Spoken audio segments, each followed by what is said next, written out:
Hello dear children, welcome to our social science class. So we were learning chapter 18 of rights and duties. We had already started the chapter and in the previous class you studied about fundamental rights. So before beginning the class for today, let us recall whatever we have studied in the previous class. In the previous class you learned about fundamental rights, isn't it? Rights means they are some of there are some basic rights that the constitution has provided to every citizen. Those rights are known as fundamental rights, and you learned that there are 6 fundamental rights. Okay, the first one was right to equality, the second one was right to freedom. Okay, then the third one was right against exploitation, then there was right to freedom of religion, then cultural and educational rights, then right to constitutional remedies. These were the 6 fundamental rights that you have studied. So, in this class, let us learn about fundamental duties. You know that when you have certain rights, you will also have certain duties to perform, isn't it? Those duties are known as fundamental duties. So, you will be learning about fundamental duties in this class. So, let us begin the class for today. So, children, as I said, with rights comes duties.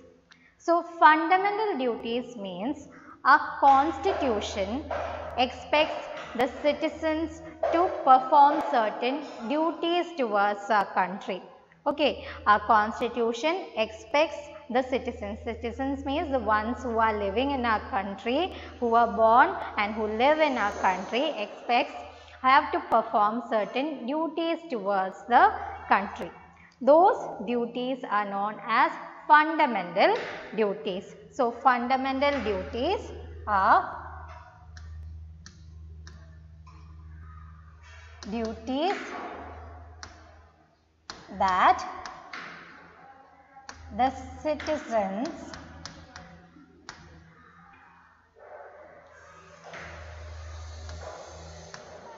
have to perform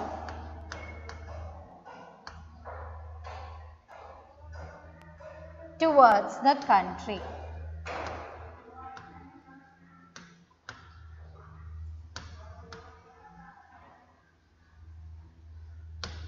Okay, so fundamental duties are the duties that the citizens have to perform towards the country. Okay, they are known as fundamental duties. So, our constitution expects us to perform certain duties towards our country, and these duties are known as fundamental duties. So, every citizen have to see that they are doing these duties. Okay. So, let us see what are these duties. You have to learn 6 duties in your textbook. 6 of them are given. See that you learn those 6 points. Okay.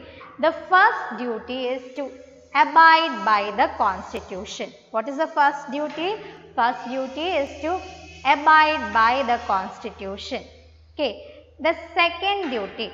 Okay. Second duty is to respect the national flag and national anthem. The third duty is to preserve our environment or to take care of our environment.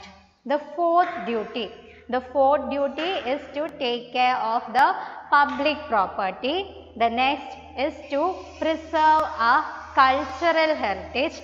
And the sixth one is for the parents. The parents or the guardians have to see that their child is sent to school.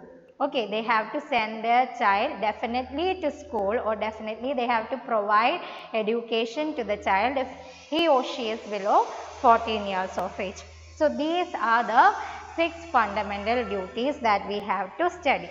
Okay, so let us see what each duty means, what each of these duties mean. So, as I told you children, the first fundamental duty was to abide by the constitution. Okay, was to abide by the constitution. Abide by means you have to follow the rules that are said in the constitution. You have to definitely follow whatever is said in the constitution. That is the meaning of you have to abide by the constitution. The second one, you have to show respect to the national flag and national anthem. You know that whenever you see the national flag, you have to stand up, isn't it? You must have seen how we salute, how the soldiers used to salute the national flag, isn't it? Then you know that at school also, when the national anthem is sung, when you hear the national anthem, what you have to do? You have to stand in attention and you have to sing along, isn't it? All those are done by us in order to show that we respect the national anthem. So, when you are a citizen of India, you definitely have to show respect towards the national flag and also the national anthem. Okay. The third one is you have to take care of the environment. You have to keep our country clean. You have to make our environments clean. You have to keep our environments clean. At the same time, we have to keep our country clean. By keeping your premises clean, you are not only being in a clean environment, you are not only following cleanliness, but at the same time, you are making your country clean, isn't it? As you are a citizen of India, you must have heard of Swachh Bharat, isn't it? You must have heard of Swachh Bharat. Okay, what they do, the children usually used to clean the environment, isn't it?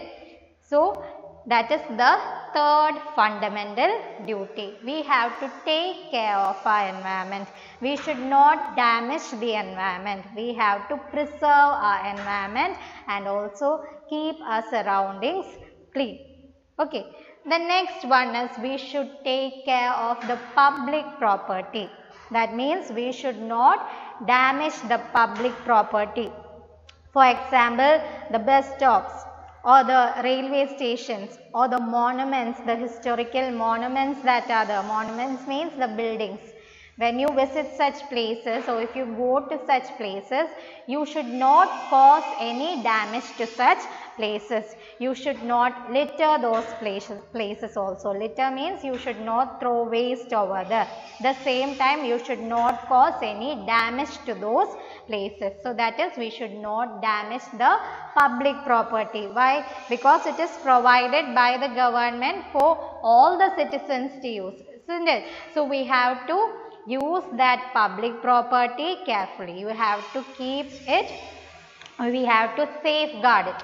Okay, that is the meaning of we have to take care of public property. We should not spoil or damage the public property. The next is we have to preserve our cultural heritage. What do you mean by culture? Culture means it is something that we followed years before, isn't it? And for example, a culture might be of a particular community, isn't it? And we have been following that from generation to generation, isn't it? For example, some of the religions or some people will follow the customs that are particular to that religion, isn't it? It will be followed by their ancestors or their grandparents, and the same we are following it. Likewise, in India we have a specific culture. It is not just the custom or traditions, it also means or it also considers the monuments, the art forms, the values that Indian culture has incorporated us. Okay, all those we have to safeguard it, we have to preserve it, we have to follow it so that it can be transferred or we can perform it generation to generation. Okay, in cultural heritage what all comes? The moral values also comes, the traditional customs also comes under cultural heritage, as well as the monuments. Then the agriculture or the occupation that the Indians do, that is mainly agriculture, all those comes under cultural heritage. Whatever is included in the Indian heritage, whether it is values or art forms or the monuments, or it can be artifacts. Artifacts means certain things such as books, isn't it? Our Vedas. isn't it? All those are coming under cultural heritage. So it is our duty to preserve or safeguard or to protect our cultural heritage. Okay, so that is the meaning of to preserve our cultural heritage. Then next is parents or guardians must send their children to school. If their child is below 14 years of age, they should definitely send their child to school, because that is one of the duty that the parents or guardians are performing for the country. It's not just for their child, it's for the country, isn't it? Only then our literacy rate will increase, isn't it? Only then our country's literacy rate will increase. Okay, so these are the 6 fundamental rights that you have to study. So I will repeat once again fundamental duties that you have to study. The first duty is we must abide by the constitution. The second one is to show respect to the national flag. Say show respect to the national flag and national anthem. Then take care of the environment. We have to take care of public property. Then we should preserve our cultural heritage. Then parents must send their children to school. These are the fundamental duties that every citizen has to perform towards their country. So children, please learn these points and mark it in your textbook. Okay, this is very important. Then next let us move on to the next topic, that is directive principles. Okay, directive principles. What do you mean by directive principles? So directive principles are given by our constitution to the government. So directive principles are certain guidelines that are provided or given to the government by our constitution. Those guidelines are known as directive principles. Okay, there are certain guidelines that the government has to follow, and those guidelines are given by the constitution. These guidelines are known as directive principles. So, our constitution has put forward certain guidelines.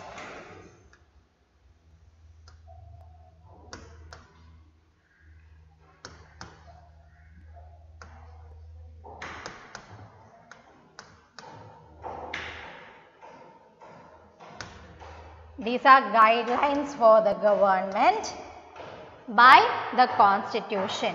Guidelines for the government